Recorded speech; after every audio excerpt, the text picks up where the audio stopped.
ចំណេះដឹងក្នុងការថែទាំសុខភាពការថែទាំថ្មីគឺនៅមានកង្វះខាតច្រើនគឺពួកគាត់ធ្វើតាមទម្លាប់ពីបុរាណកាលមកដែលចេះតគ្នាគឺទាំងការថែទាំទាំងការផ្ដល់របបអាហារគឺមានការខ្វះខាតមែនទែនជាងឃើញថាក្មេងៗភាគច្រើនគឺកង្វះអាហារូបត្ថម្ភទី1គឺពួកគាត់មិនសូវបំបើដោះទេឥឡូវដោយសារម្ដាយរវល់អញ្ចឹងបើដោះគោឬបើក្មេងនៅតាមជនបទបើម្ដាយរវល់ហើយក៏អត់បានបើដោះទៀតគឺពិសេសបើទឹកបបរបើអីចឹងពិសេសអញ្ចឹងអត់មានជីវសារធាតុចិញ្ចឹមគ្រប់គ្រាន់ទេហើយការថែទាំក្មេងចិត្តសោតគឺមានការខ្វះខាតអ្នកខ្លះ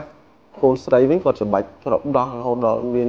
ជាអាប់សាយជាបុសយ៉ាងច្រើនគ្នាដូចក្មេងហ្នឹងយកទឹកដោះបតក់ភ្នែកទឹកនោមអ្នកខ្លះចូលតាំងក្រូចឆ្មាបតក់ភ្នែកក្មេងនោះក្មេងខ្វាក់ក៏មានដែរ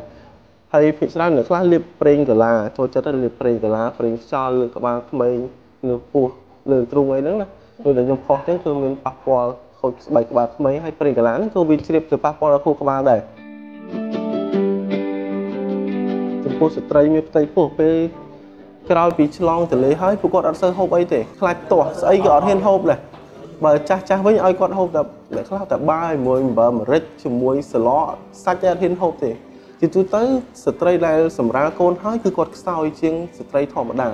ដោយសារគាត់អស់កម្លាំងគាត់ពោះផងគាត់ត្រូវមើលកូនបើដោះឲ្យពេលសម្រាលធ្លាក់ឈាមផងអញ្ចឹងគឺគាត់ត្រូវការអាហារច្រើនជាងស្ត្រីធម្មតាផងអញ្ចឹងគាត់ត្រូវការញ៉ាំសាច់ច្រើនញ៉ាំបន្លែញ៉ាំផ្លែឈើគឺអត់មានតមអីទេតមដែលរបស់ដែលមនុស្សទូទៅតមធម្មតាបានហើយគឺស្រាបរិយរបស់ផ្អាប់អីចឹងតែប៉ុណ្ណឹងប៉ុន្តែចំពោះសាច់អីក៏អត់តមទេគាត់ហូបបានកាន់តែច្រើនកាន់តែល្អទី1គាត់ជួយកម្លាំងខ្លួនឯងផងសុខភាពខ្លួនឯងផងនិងធ្វើឲ្យគាត់សម្បូរទឹកដោះហើយទឹកដោះគាត់មានជីជាតិដើម្បីឲ្យកូនបើបានល្អផងញ៉ាំគឺយើងត្រូវការញ៉ាំមានជាតិទឹកគ្រប់គ្រាន់ហើយញ៉ាំសាច់អីបានធម្មតានិយាយរួមសាច់អីក៏ញ៉ាំបានដែរអត់មានតមហើយអត់មានទាស់ហើយក្នុងពេទ្យគឺអត់មានជំងឺទាស់ទេហើយពួកគាត់ដែលធ្វើទុកហ្នឹងគាត់ច្រឡំថាទាស់នេះគឺដោយសារគាត់តមពេកតមរហូតដល់ខ្វះជាតិដែកទៅពេលបាត់ខ្វះឈាមខ្វះជាតិដែកទៅគាត់ធ្វើទុកគាត់ទៅជាទាស់ទៅគាត់ថាទៅខុសគ្រូខុសអីទាស់ទៅរកគ្រូនេះគ្រូនោះរហូតដល់ស្ត្រីស្លាប់ជាច្រើនក៏មានដែរហើយមួយទៀតខ្ញុំចង់បញ្ជាក់មួយទៀតស្ត្រីភាគច្រើនឥឡូវក៏នៅច្រើនដែរកើតកូនហើយគឺផឹកស្រាអ្នកខ្លះផឹកស្រាច្រើនមែនតើក្នុងកូនមួយអស់ទាំងកានក៏មានដែរហើយបើកូនក្មេងដែលបើដោះពីម្ដាយដែលផឹកស្រាហ្នឹងគឺធ្វើឲ្យប៉ះពាល់សុខភាពក្មេងជាច្រើនក្មេងខ្លះក្រិនថ្លើមទាំងនៅទូចហ្នឹងក៏មានដែរ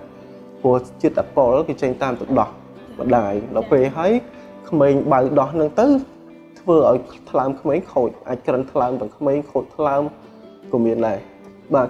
គឺប៉ះពាល់ដូចមនុស្សចាស់ជាងផឹកស្រាអញ្ចឹងប៉ុន្តែក្មេងគឺសរីរាង្គក្មេងវាខ្សោយជាងមនុស្សចាស់អញ្ចឹងងាយប៉ះពាល់ខ្លាំងមែនតើប៉ះពាល់កាពះពោះវៀនក្មេងខ្សោយងាយនឹងរលាកប្រព័ន្ធការពាររាងកាយខ្សោយងាយនឹងរងជំងឺផ្សេងជាច្រើនទៀតទាំងអស់ហើយធ្វើឲ្យក្មេងលូតលាស់អត់បានល្អទាំងបញ្ញាកាយស្មារតី